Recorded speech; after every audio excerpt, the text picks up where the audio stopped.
ایک غیر مسلم نے اسلام قبول کیا. اس سے پوچھا گیا اسلام کی کس قدر نے تجھے متاثر کیا؟ اس نے کہا صرف ایک واقعہ میری ہدایت کا سبب بن گیا. اس نے کہا کہ کیا واقعہ؟ کہا ایک دن مجلس حضور کی لگی تھی، لوگوں کا ہجوم تھا. ایک شخص اٹھ کے کھڑا ہوا، حضور میرا بیٹا کئی دنوں سے گم ہے، مل نہیں رہا، آپ دعا کر دیں مل جائے. تو آقا کریم علیہ السلام قبل اس سے کہ ہاتھ اٹھاتے ایک شخص جو باہر دروازے پہ کھڑا تھا، اس نے کہا حضور ابھی ابھی میں آیا ہوں فلاں باغ سے گزر کے، میں نے بچوں کے ساتھ اس کے بیٹے کو کھیلتا دیکھا فلاں باغ میں. باپ نے سنا کہ میرا بیٹا فلاں باغ میں ہے تو ظاہر اس نے فوراً دوڑ لگا دی.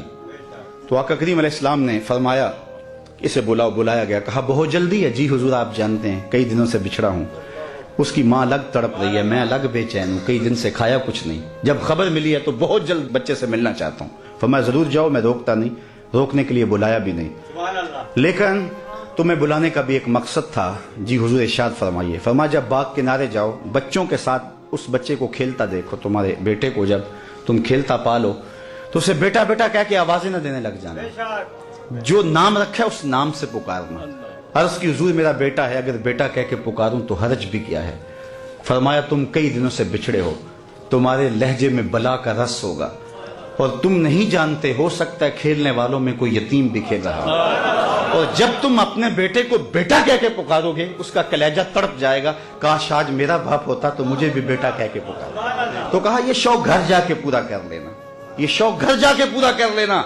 اس کے سامنے اپنے بیٹے کو بھی بیٹا کہہ کے نہیں پکارنا. یہ اسلام کا دیا ہوا دین ہے. غریب کے سامنے اپنی دولت کی نمائش نہیں کرنی، بیوہ کے سامنے اپنی بیوی سے پیار نہیں کرنا، بلکہ میرے حضور نے یہاں تک ارشاد فرمایا اپنے گوشت کی خوشبو سے غریب ہمسائے کو تکلیف نہیں دینی.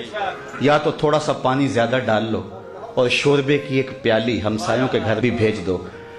اگر ایسا نہیں کر سکتے تو پھر ایسے زاویے میں وہ کھانا پکاؤ کہ غریب کے بچوں تک اس کی خوشبو نہ پہنچے. بچے ہیں ضد کر بیٹھے اور انہوں نے اپنے غریب باپ سے تقاضا کر لیا تو بوڑھا باپ کیسے آرزو ان کی پوری کرے گا؟ وہ کیا کسی نے کہا تھا نا، اسی ڈر سے وہ بچوں کو دوپہر میں سلا دیتی ہے گلی میں پھر کھلونے بیچنے والا نہ آ جائے.